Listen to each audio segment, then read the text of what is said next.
to have you with us on this Tuesday edition. Ed Schultz News and Commentary from the North Country. Settling down this week. I'll be back on the road next week.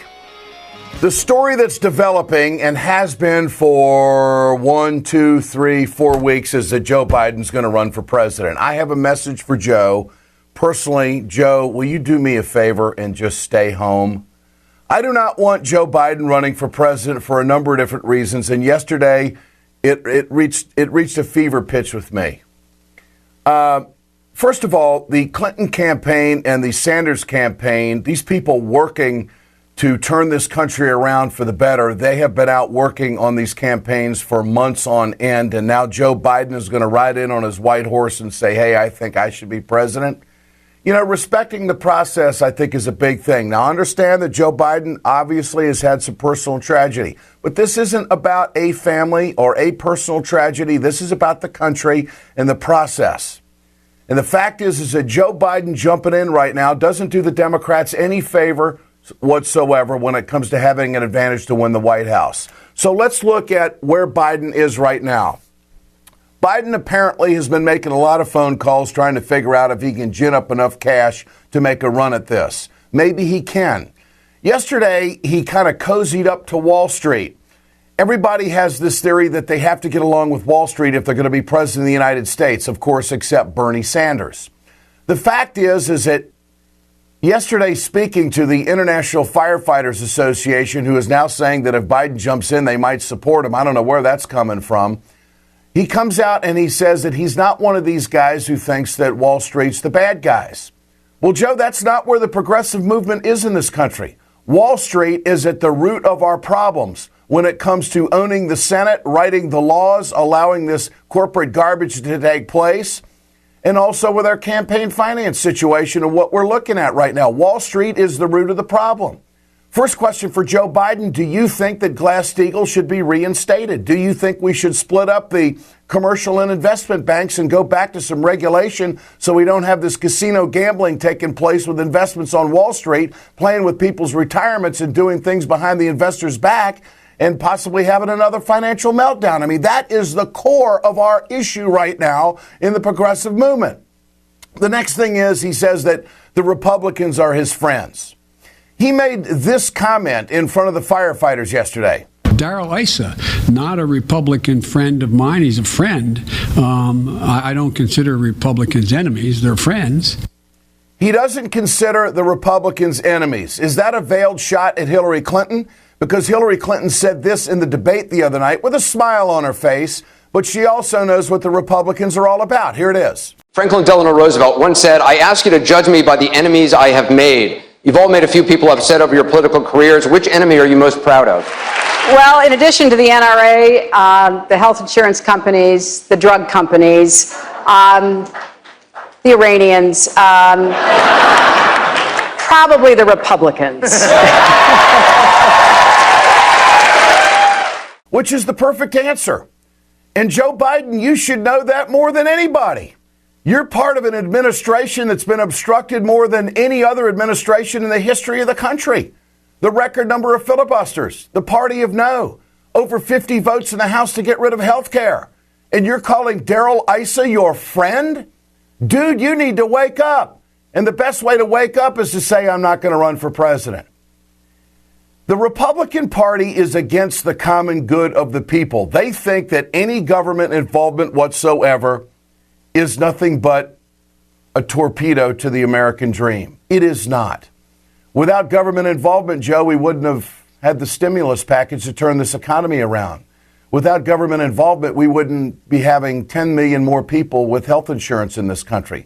Without government involvement, we wouldn't have Medicare, Medicaid, and Social Security, which are very popular programs. In fact, people in this country want to strengthen those programs. So, Joe Biden, I don't know what's gotten into you. And then, of course, there's one more thing. You're pushing the worst trade deal in the history of the country. Joe Biden has been out supporting the Trans-Pacific Partnership, carrying Obama's water on this. You're going to reverse on that? Every single union in this country is against it, Joe. And Joe Biden has been seriously a big union supporter his entire career. The steelworkers and Joe Biden go back a long way. But the steelworkers are against this deal, Joe. And you're in favor of the Trans-Pacific Partnership. So the fact is, one issue after another issue after another issue, Joe Biden doesn't match up. He doesn't match up with the progressive movement the way he used to. These are new times, and recognizing that when the Republicans have power, they know exactly what to do with it. When the Democrats have power, they always want to negotiate with everybody. I think the wake-up call has come for Bernie Sanders and Hillary Clinton. I think where there are some differences in those campaigns, they understand that the Republicans play for keeps. And the Republicans aren't friendly to the working folk of America. Their union busting that they do, their depression of wages, their free market. Hell, they want to get rid of the minimum wage in this country. And Joe Biden, you're calling them your friends? They're not your friends. They're against the common good of the American people at this point. This is why they've got Donald Trump out in front of them right now, because they have no identity.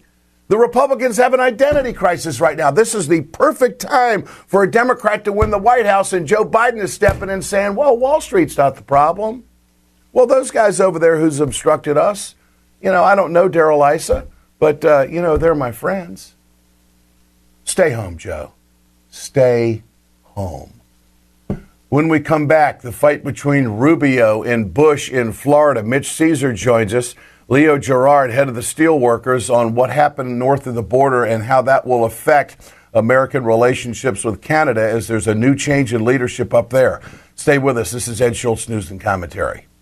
Hey, folks, you've heard me talk about BioGreen Clean. I'm going to show you right now on my airplane just how tough this is. I want you to keep in mind, chemical-free, 100% plant-derived, biodegradable. It is the safest cleaner that you can get, and it's the most effective. Go to our website, wegoted.com, or go to biogreenclean.com. www.biogreenclean and order today. We perpetuate a culture of crime all the way from Wall Street right down to the main street in our hometowns. It's worse than it has been since FDR took control of the problem and said we can't count on industry taking care of the American labor. They probably have already engaged into some type of criminal cover-up, and the law prohibits the government from even doing anything about it. Catch America's lawyer Mike Papantonio on YouTube at youtube.com/GoLeftTV. Good to have you back with us here on Ed Schultz News and Commentary. Communication Workers of America, Alliance for American Manufacturing, BioGreen Clean, and the iSave team bring you this production Monday through Friday. Thanks for the download. Thanks for the listen. You get it here at wegoted.com, rawstory.com, and ringofireradio.com. All right, there is a fight developing within the Republican Party between two Republicans. You might consider Donald Trump the front runner, obviously, and an outsider to the establishment politics. But the fact of the matter is that Rubio and Bush are having quite the back and forth. And it's really starting with Rubio, who is trying to distance himself from old Republicans and try to create a new vision that he has some new ideas for the Republican Party, that he will take them in a different direction. And he is moving up in the polls. And I think that he is targeting his, quote, old buddy, Jeb Bush, in interviews such as this one. And I honestly think we just need to turn the page as a party. We can't just keep electing the same people with the same ideas. Nothing's going to change. Both the Republican Party and the broader federal government is completely out of touch at its highest levels with what people are going through in their lives. And people are tired of it. They've elected Democrats, nothing changed. They put Republicans in charge, nothing changed. They gave both parties equal shot at it, nothing changed. They gave it back to Republicans in the Congress, nothing changes. People are fed up. The time has come to turn the page and offer new leaders with new ideas for a new time. And that's why I'm running for president. So the interesting bit here is that Rubio really is the only one that is talking about some type of a new idea or new effort by Republicans. In the meantime, Jeb Bush has spent the last few days mopping up his brother's legacy about whether the country was kept safe under George W. Bush. And here comes Trump, obviously, in recent days calling, the truth out. We got hit on Bush's watch. He didn't pay attention to his intelligence community. The August 6, 2001 presidential daily briefing, he was told that terrorists were going to they wanted to take commercial airlines and fly them into buildings, and we did nothing about it but sit back and wait for it to happen. So, history is history. Now, after that, the country threw a hell of a lot of resources, including the Patriot Act, at us that kept the country safe. But we never got bin Laden under Bush's watch. In fact, the bin Laden effort was disbanded by the Bush administration, and it wasn't until Obama came back in that they went back after the guy. So I just think this is bad territory for Jeb Bush. And he says stuff like this. His view of history is just wrong. The simple fact is that when we were attacked, my brother created an environment where for 2,600 days we were safe. No one attacked us again. And he changed the laws, he did everything necessary, united the country, and he kept us safe. And just a tip of the hat to that, and moving on to what the threats are today is what we ought to be focused on. I agree with that. We should be focused on the threats of today. Tip of the hat? Is it the President of the United States' number one priority to keep the country safe? And I'm just not going to let the Bushes off on this. I mean, some grave mistakes were made. Some misjudgments took place that affected American lives and security. So this is the back and forth that's taken place between Bush and his supporters and trying to fight off Donald Trump. In the meantime, Rubio's doing an end run, trying to make everybody think that, he's got new ideas. For more on this, let's go to a great Florida connection, and that is Mitch Ceasar, who's the chairman of the Broward Democratic Party and former chair of the Florida Democratic Party. Great to have you with us, Mitch.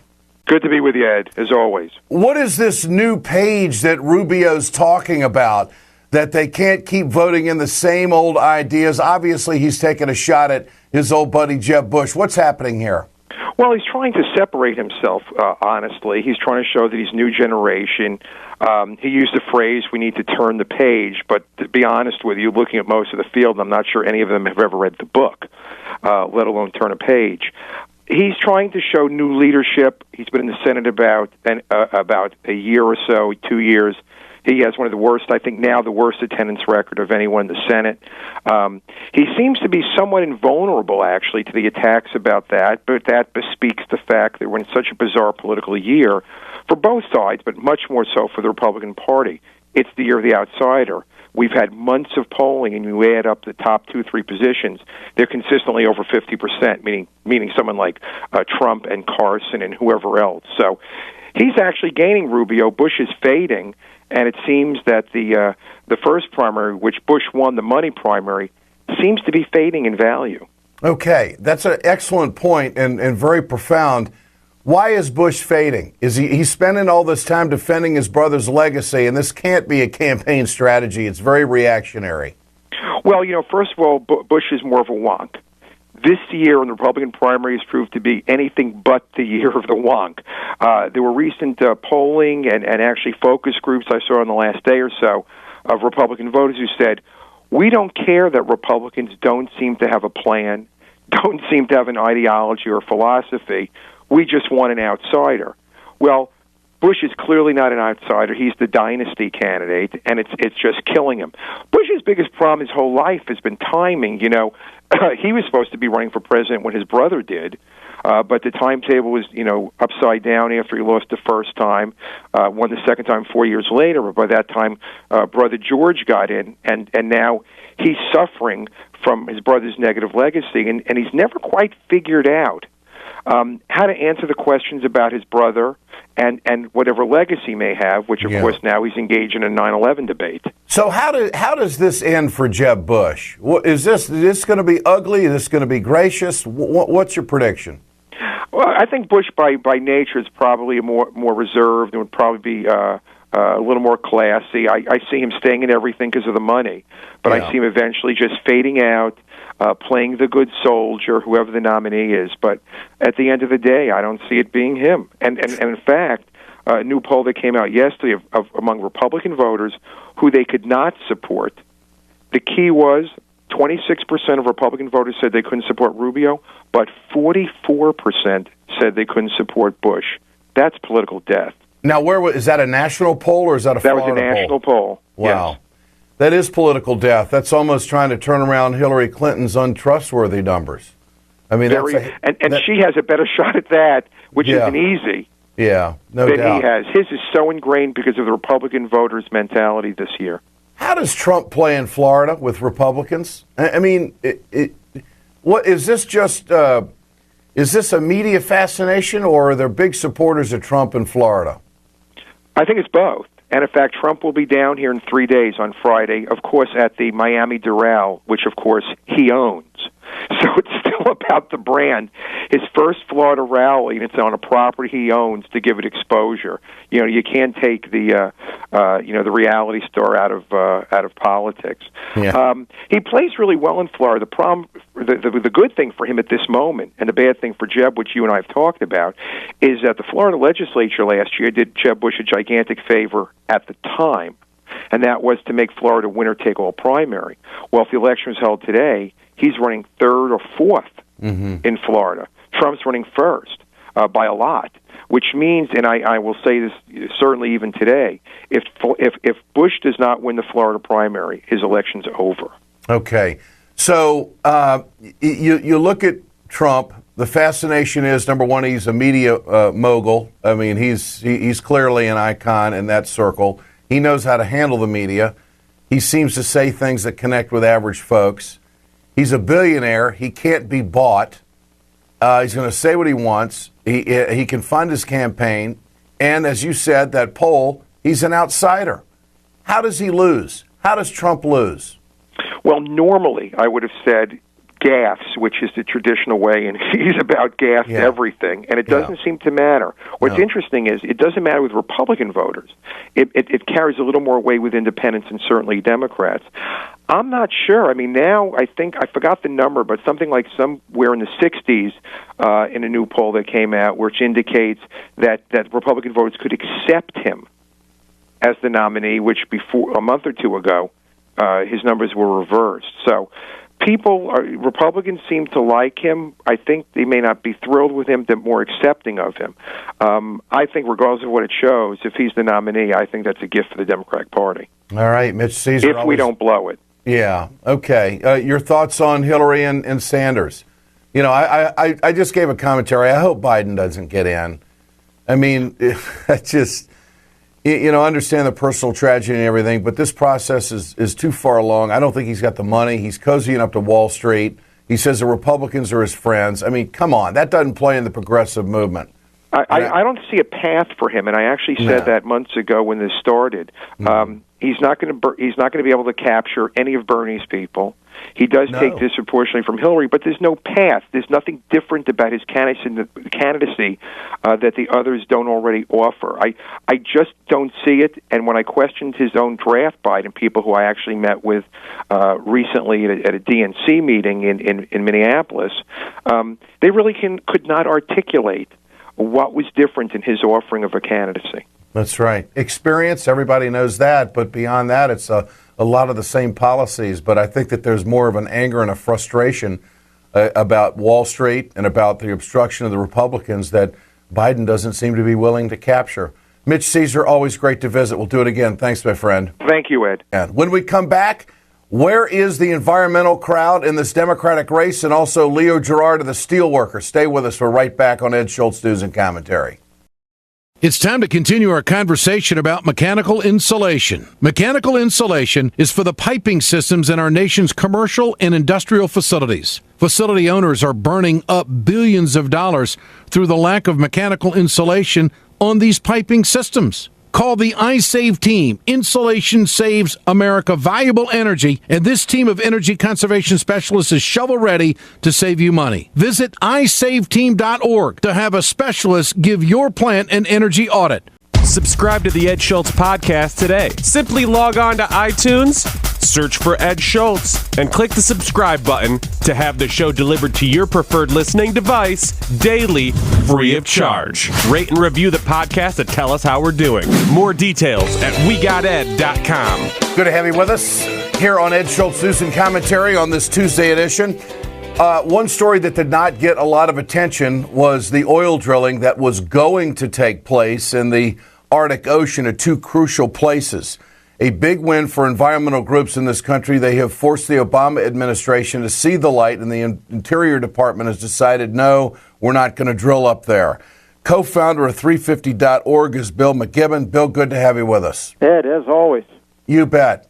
How big a reversal is this? I know that your group and a number of others were really on the administration to see the light on this, that this isn't the direction for the country or the globe. How big a deal is it? I think it's a pretty big deal. There's 10 or 12 of these enormous carbon deposits around the world that the scientists have said quite clearly we better leave untouched if we don't want to completely screw our chances of dealing with climate change. So the tar sands is Canada is one. That's why one of the reasons everybody's been so up in arms about the Keystone Pipeline. The Arctic is another. They make it very clear that we can't go in there if we're going to deal with climate change, and that's why there were huge numbers of people in kayaks and hanging from bridges and whatever else in Portland and Seattle as Shell set out about its work this year. Shell spent almost $8 billion up there exploring in the Arctic, and they said that officially that the reason that they're not going back was because they didn't find enough oil. But by now, a number of journalists have talked with enough insiders at the company to make it clear that however much oil they found a lot more trouble than they were looking for. And I think neither they nor the Obama administration wanted to be opening up the Arctic anytime soon. Bill McKibben joining us today, co-founder of 350.org. Give us a snapshot of this Democratic race.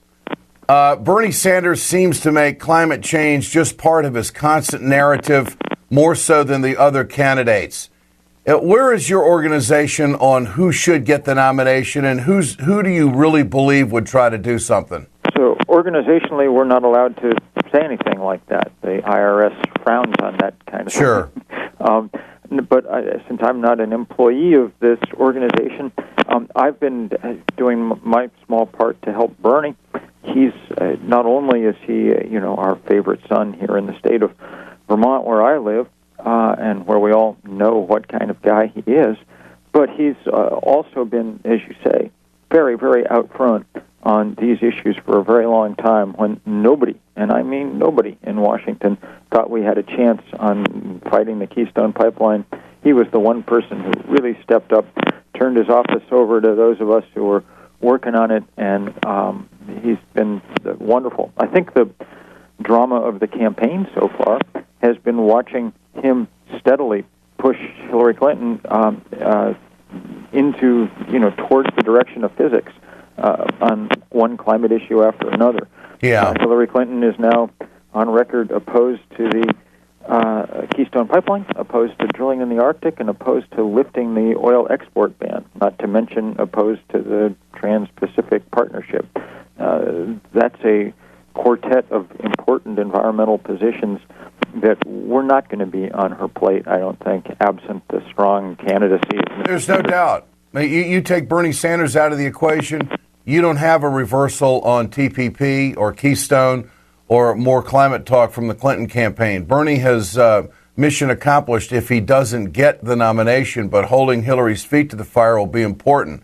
I mean, I don't know who's going to get the nomination. I think that Bill O'Reilly's off his rocker when he says that Bernie doesn't have a chance. I mean, this is a movement of strength. He continues to gain in the national polls. And if you look at it that way, we're a long way from Iowa, a long way from New Hampshire. And if he wins those two, it's a whole new ballgame. So who knows? That's got to give some encouragement to the environmental community, doesn't it? Well, it all starting to. I mean, you remember 4 years ago, neither Barack Obama nor Mitt Romney mentioned climate change during their campaign. Neither of them felt it was in their interest to do so. This time, the Democrats, Bernie especially, but everybody else too, can't stop talking about it because A, at least Bernie deeply believes in it, and B, because they realize that it's probably the wedge issue par excellence against the Republicans come the fall. It's not going to be a comfortable place to be in explaining why you don't think chemistry really works, Bill McKibben, north of the border in Canada, the Liberals have now grabbed the government. The new prime minister, is for Keystone, but he says Keystone is just a small part of relations with the United States. Have you stopped the project? Do you think TransCanada is going to back off? I I don't know about that. I mean, I doubt TransCanada will back off, but we for 4 years we've stopped it, and more to the point, Ed, what's happened is people took heart from that struggle, and now, as one oil executive said not long ago, there's been a kind of keystoneization of every fossil fuel project on the planet. People everywhere are fighting, and it's beautiful to see. One in the Arctic, we just blocked the plans for the world's biggest coal mine in Western Australia. We've got fracking banned in dozens of places around the world now. It's not that we're winning the climate fight. You look at South Carolina with its once-in-a-thousand-year rainfall event last week, or Southern California a few days later, or the Philippines at the moment, and you know that we're still way behind. But there is a big movement out there now, and it's beginning to claim some political victories, and that's a good thing. No doubt. Bill McKibben, great to join us. Thank you. I appreciate your time, and keep up the great work. All right. Many thanks, man. You bet. Co-founder, 350.org. When we come back, Leo Gerard talking about the Trans-Pacific Partnership. There's a 90-day window to stop it. Where does this stand right now? Stay with us. We're right back on Ed Schultz News and Commentary.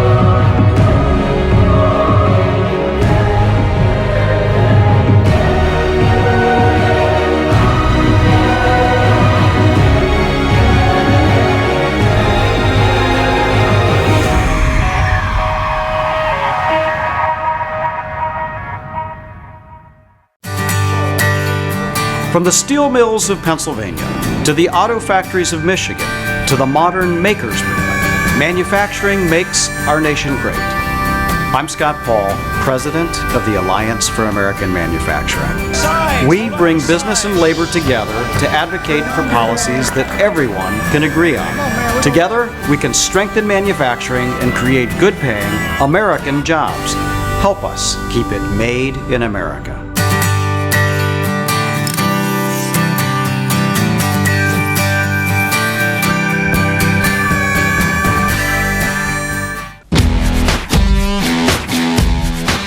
Ed Schultz News and Commentary here at WeGotEd.com, RawStory.com, and RingofFireRadio.com. Thanks for the listen. Thanks for the view. And we are here every day, Monday through Friday. All right. The sell job is on. The president is now writing op-eds in newspapers around the country, and he's targeting New Hampshire and in Florida. For instance, the Concord Monitor, the president wrote that this agreement, the Trans-Pacific Partnership, reflects the realities of the 21st century economy, where global trade plays an increasingly central role. He goes on to write that, in fact, trade is a substantial driver of New Hampshire's economy. Over 20,000 American jobs are currently supported by goods exports from New Hampshire, with 32% made in New Hampshire goods exported shipped to TPP partners.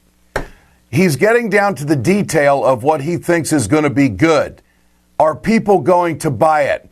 Every labor union in this country is against the Trans-Pacific Partnership, and we got 90-day window to stop this. Only Congress can do it now if they say no to the deal. For more on this, let's turn to Leo Gerard, President of International Steelworkers Union. Mr. Gerard, always a pleasure. Good to have you with us. Good to be with you, Ed. This sell job, well, let me ask you about the unions first. Is there still this view by unions across this country collectively that the Trans-Pacific Partnership is not a good deal and you need to fight it? I think it's unanimous, the degree to which not only the labor movement, but the Democratic caucus, progressives, whether they're environmentalists, anti-poverty groups, women's groups, any progressive group, it's virtually unanimous that this is not only a bad deal, this is a terrible deal. Mm-hmm. And Ed, to be extremely blunt about it, many of us are concerned that this could be the death knell over the short, medium, and long term of manufacturing in America. That is just a gut-wrenching statement. And it is true. We've seen one trade agreement after another gut jobs in this country, idle factories, turn middle-class Americans back home with no work. It's horrible. I don't know why this president is all about it, this, quote, pivot to Asia. But this coalition that you're talking about sounds like it is growing. Now, the majority of Democrats in the House, the majority of Democrats in the Senate are against the Trans-Pacific Partnership. Yet the president continues to say things about it that are simply not true. What do you make of this? How do you reverse this? Can it be done in 90 days? I think that we've got to, and I never thought I'd ever have to resort to this. We need to not only make every Democrat elected in the Congress understand that for us this is life or death on an industrial scale, and if they're going to vote and cast their vote in a way that's going to damage the long-term job prospects of industrial workers, then they ought not to be able to count on our support. And I don't mean that as a threat. I mean that as balancing the agenda, that if you're prepared to vote for a deal that could do away with jobs, do away with environmental standards, do away with equity issues, if you're prepared to vote for that, then we can't be prepared to vote for you. Let me just say, Ed, line pipe, related to the Keystone, just for the hell of it, a couple of 1,000 miles of line pipe to move goods, a couple of 1,000 miles of line pipe, 100,000 miles of line pipe in water systems and gas systems that need to be upgraded. 53% of the line pipe in America is now by foreign imports, primarily China, India, Taiwan, Malaysia, and those are countries that are now part of the TPP. And so then you bunch over to the rules of origin issue, where they're saying that, and it's a very complicated, we haven't yet figured out all the nitty-gritty details, but anywhere between 35 and 45%, depending on the part, depending on the auto supply part, would be subject to a rule of origin that they'd have to be produced within the TPP countries. So let's, for the heck of it, call it 45%. Yeah. Although it's going to be much more complicated than that. Well, 45% of that could be made in Vietnam, Malaysia, Brunei, Thailand, and those countries would be considered regionally produced and be subject to no duty. Well, what happens to the other 55%? It can come from anywhere. Well, welcome China. So we've got line pipe, we've got auto parts, we've got state-owned enterprises. There's not a thing that's been said publicly about state-owned enterprises. That means the Chinese or the Vietnamese, the Chinese can bankroll the Vietnamese to come in and build a new facility, whether it's in Vietnam or in southern Alabama. Yeah. And put it at our disposal. Not a damn thing has been said about currency manipulation. And I heard from a very reliable source that Ford is aggressively anti the deal, Ford Motor Company, because of currency, but they've been invited by Treasury to come in and discuss a side agreement on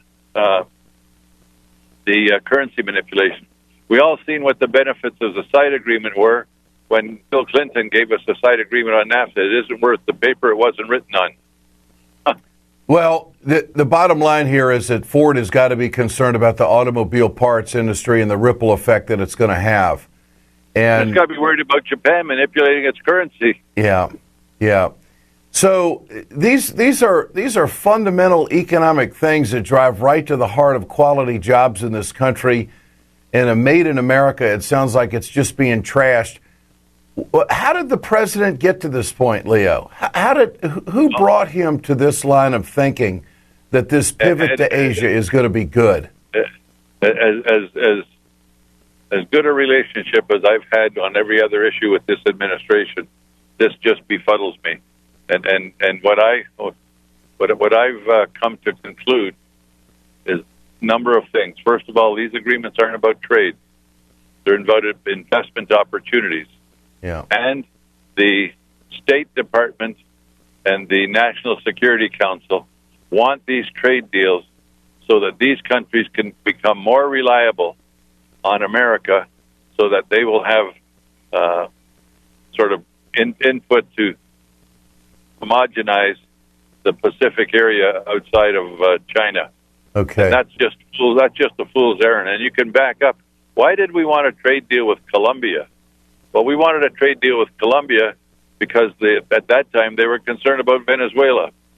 Why did we want a trade deal with South Korea? Because they were concerned about North Korea. Why did we want a trade deal with Panama? Because they needed another place for people to launder money after all the baloney that went on in Switzerland and all the exposures.